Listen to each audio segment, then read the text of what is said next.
یہ جہاد چیز ہے کیا اللہ تعالیٰ؟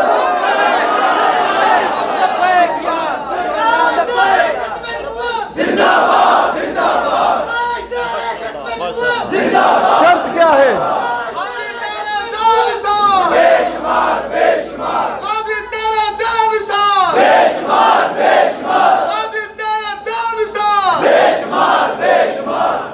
جب میرے آقا علیہ السلام اپنے امتی پہ احسان فرماتے ہیں نا تو اسے تحفے میں عشق رسول عطا کرتے ہیں، اور عشق رسول کمایا نہیں جاتا، یہ بارگاہ نبوی سے عطا کیا جاتا ہے۔ علماء بیٹھے ہیں بہتر جانتے ہیں کہ عشق رسول کی اداؤں میں نہ کوئی تنقید ہے، نہ کوئی تقلید ہے، نہ اس میں کوئی فتویٰ ہے، نہ اس کی کوئی انتہا ہے۔ ہر عاشق اپنے انداز میں اپنے عشق کا اظہار کرتا ہے۔ اب غور کریں، کوئی میاں والی کی جیل میں جا کے اپنے عشق کا اظہار کرتا ہے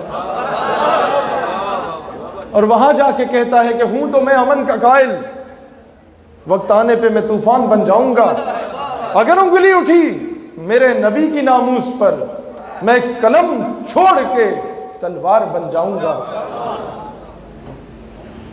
کوئی اپنے عشق کا اظہار میاں والی کے جیل میں جا کے کرتا ہے، پھر کئی سال گزرتے ہیں، غالباً 70 سال کے بعد دوبارہ کوئی الٹی سیدھی بات کرنے کی جسارت کرتا ہے تو کوئی اپنے عشق کا اظہار اڈیالے کی جیل میں جا کے کرتا ہے اور کہتا ہے جنون گردش ماحول کا رخ موڑ دیتے ہیں، ہم وہ مسلم ہیں جو ظالم کا پنجہ توڑ دیتے ہیں، میرے نبی کو توہین کی نظر سے لا دیکھو، زمانہ جانتا ہے ہمیں سی آنکھیں پھوڑ۔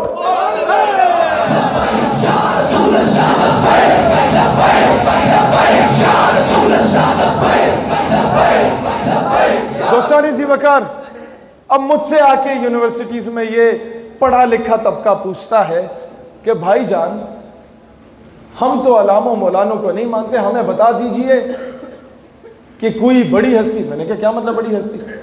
ہمیں بتائیے نا، پاکستان تو ایک سیکولر اسٹیٹ تھی۔ میں نے کہا اچھا، تو یہ جو ممتاز قادری کا ذکر کر رہے ہوتے ہو تم لوگ، کسی اور کا ذکر کر لیتے ہیں؟ میں نے کہا ہاں، اور کہتا ہے کوئی تھوڑے سے دلائل کی روشنی میں بتا دو نا، تم فالو کس کو کر رہے ہو؟ میں نے انہی کے انداز میں جواب دیا، میں نے کہا قائد اعظم کو فالو کر رہا ہوں۔ نہیں سمجھے آپ لوگ؟ کیا بات ہے! کہتے ممتاز قادری کی سپورٹ کر رہے ہو، کس کو فالو کر رہے ہو؟ میں نے کہا علم و دین کا کیس کس نے لڑا؟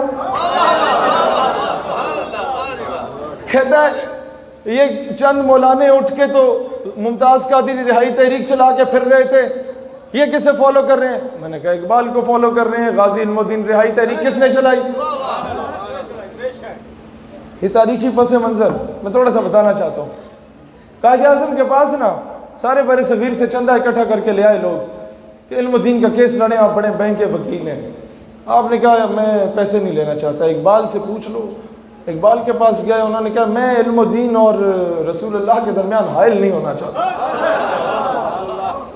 یہ عشق کا معاملہ ہے، میں عشق میں نہیں آنا چاہتا، بیچ میں نہیں آنا چاہتا۔ یہ تو بعد کی باتیں ہیں، بعد میں ہوا کیا کہ قائد کے پاس آئے، قائد اعظم کو کہا کہ آپ کیس لڑیں۔ قائد اعظم نے کہا میں کیس لڑتا ہوں، البتہ چندہ میں نہیں لوں گا، یہ میرے ایمان کا معاملہ ہے۔ یہ ماڈ سکواڈ، یہ ماڈرن، قائد اعظم سے زیادہ پیاری پرسنالٹی اس دور میں کسی ماڈرن آدمی کی نہیں تھی۔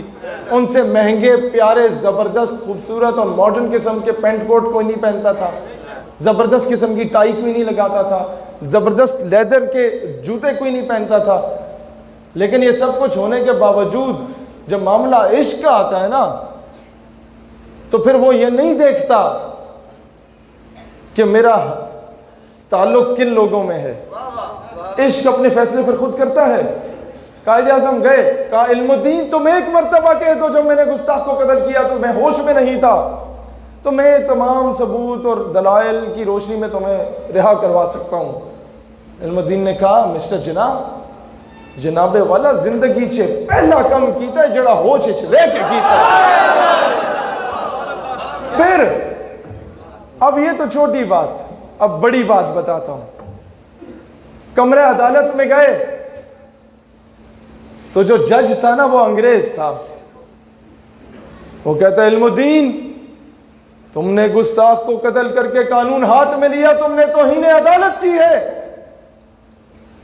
علم الدین کا جواب مورخ نے سنہری حروف میں لکھا کہ جج صاحب، جب آپ سے توہین عدالت برداشت نہیں ہوتی تو مسلمان توہین رسالت کیسے برداشت کر سکتا ہے؟